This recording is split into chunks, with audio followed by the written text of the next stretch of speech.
নবী সাল্লাল্লাহু আলাইহি ওয়াসাল্লাম বলেছেন, তোমরা আমার ভাই ইউনুস ইবনে মাত্তা যে দোয়া করেছে ওই দোয়াটাকে তোমরা আঁকড়ে ধরবা, যে কোনো বিপদে আপদে মুসিবতে আল্লাহর কাছে চাইবা।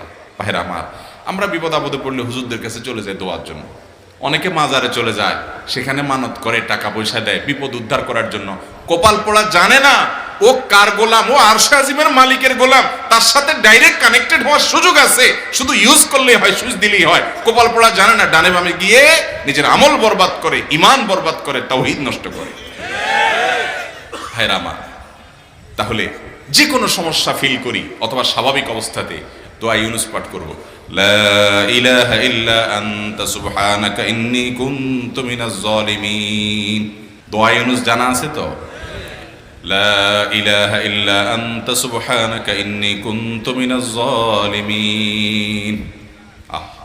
ভাইরা আমার, অর্থের দিকে তাকায়া মাঝে মধ্যে মোবাইল টোবাইল সব ফালায় রেখে একটু আল্লাহর সাথে কথা বলবেন, আল্লাহর সাথে একটু কানেক্টেড হওয়ার চেষ্টা করবেন, আল্লাহর সাথে একটু সংযুক্ত হওয়ার চেষ্টা করবেন।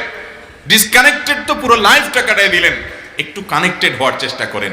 প্রতিদিন কিছু সময় বসে একটু জিকির করেন, চলতে ফিরতে একটু আল্লাহকে সময় দেন।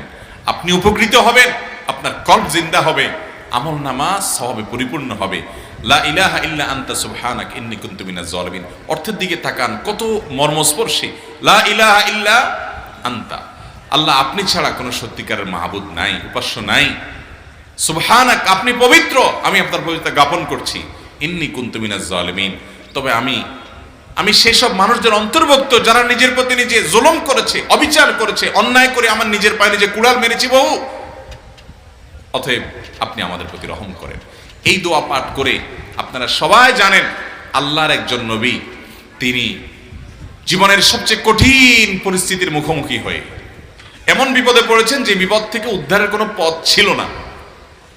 দুনিয়াবি সকল সিস্টেম বলবে যে সমুদ্রে নিক্ষেপিত হয়ে বিশাল বড় সমুদ্রের প্রাণী মাছের পেটে চলে গেলে সে মানুষ আবার বাঁচে কিভাবে? মুহূর্তের ভিতরে তো মারা যাবে অক্সিজেনের অভাবে। এটাই দুনিয়ার সিস্টেম বলে। আল্লাহ তাআলা অলৌকিক ভাবে, লৌকিক সিস্টেমের ঊর্ধ্বে রেখে আল্লাহ তাআলা তাকে এই বাক্য পাঠ করার কারণে এর মাধ্যমে আল্লাহ তাকে মুক্তি দান করেছেন।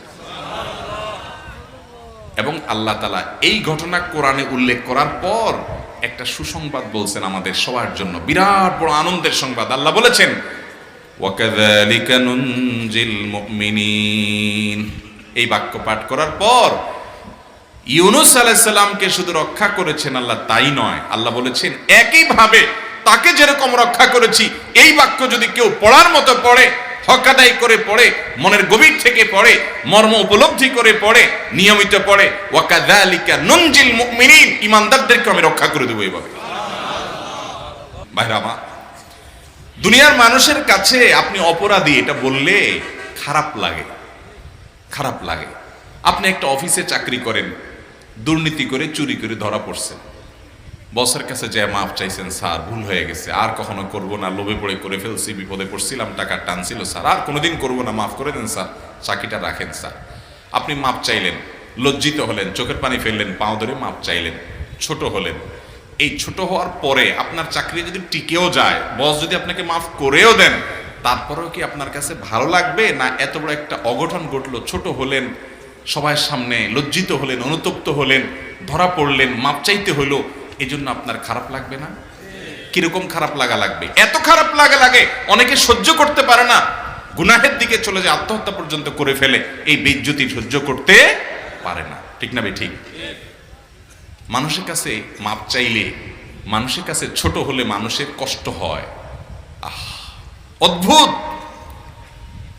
আরশে আজিমের মালিকের কাছে সেজদায় পড়ে চোখের পানি ফেলে যদি স্বীকার করেন, ও মালিক, নামাজ পড়ি নাই, বড় জুলুম করেছি, কাবিরা গুনাহ করেছি, ও মালিক, হারাম জিনিস দেখে ফেলেছি, খারাপ জিনিস শুনে ফেলেছি, পাপ করেছি, অপরাধ করেছি, মালিক, জাহান্নামের যে বিবরণ হাদিসে আসছে এটা সহ্য করার ক্ষমতা আমার নাই, আপনি আমাকে মাফ করে দেন।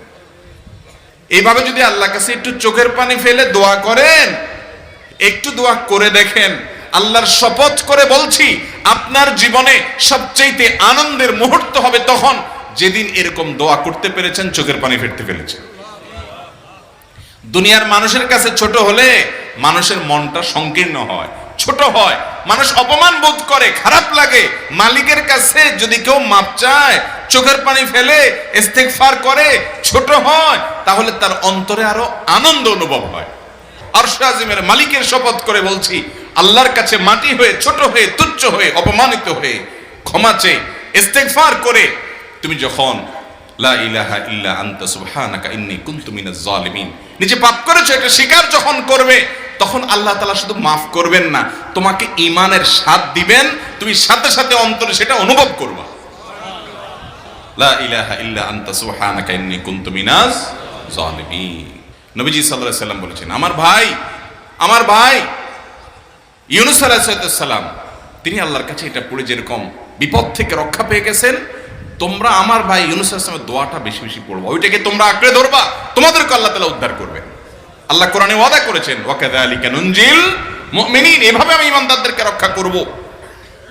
অতএব ভাইরা আমার, বিপদ আপদে ওই মাজারে দৌড় দিবেন না, হুজুরের কাছে দোয়া চান, এটাতে দোষের কিছু নাই, কিন্তু সবকিছুর আগে আপনি নিজে নিজের মালিকের কাছে চান।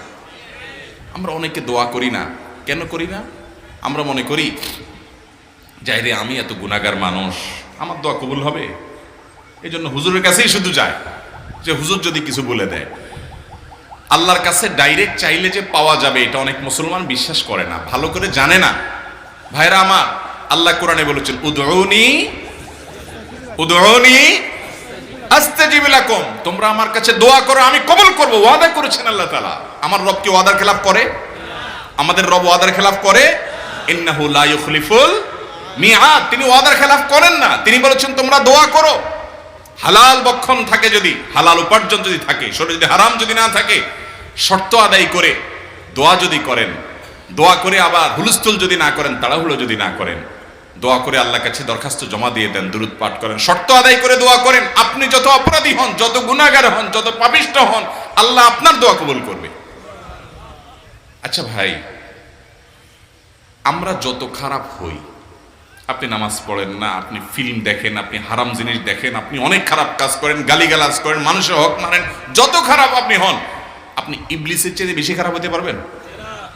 ইবলিসের চেয়ে বেশি খারাপ হওয়ার সুযোগ আছে?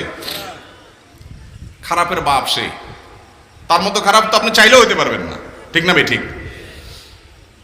আচ্ছা, এই ইবলিস আল্লাহর কাছে দোয়া করছে কখন? এমন সময় যখন আল্লাহ তাকে নির্দেশ করছে সেজদা করো, আদমের সম্মানে।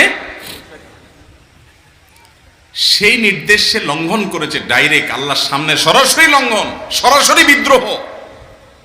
আপনার সামনে আপনার ছেলে, আপনার কর্মচারী, আপনার কাজের লোক ডাইরেক্ট যদি একটা জিনিস বলে পারবো না, কি পরিমাণ মেজাজ আপনার গরম হবে চিন্তা করেন। অথচ আপনিও মানুষ, সেও মানুষ, আর আল্লাহ হলেন সৃষ্টিকর্তা, এ হলো সৃষ্টি। সে যুক্তি দেখায়, খালাকতানি মিন নার ওয়া খালাকতাহু মিন তিন, আমারে আগুন থেকে তৈরি করছেন, তারে মাটি থেকে তৈরি করছেন, আমি কেন তারে সিজদা করব? তর্ক যুক্তি হাজির করে আল্লাহর নির্দেশকে আল্লাহর সামনে লঙ্ঘন করেছে। কত ডেঞ্জারাস সিচুয়েশন, বুঝেন কি পরিমাণ রাগ আল্লাহ রাব্বুল আলামিন হওয়ার কথা। তার তো গুণবাচক নাম শুধু রহমান রহিম না, তার গুণবাচক নাম আছে কি? কাহার, জব্বার। তো আল্লাহ রাব্বুল আলামিনের এই গুণবাচক নামও তো আছে, তিনি হচ্ছে প্রচন্ড রকমের কাহারের অধিকারী।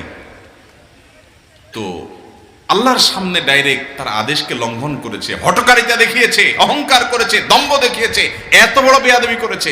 ওই টাইমে আল্লাহ তাআলা তো রাগ হওয়ার কথা।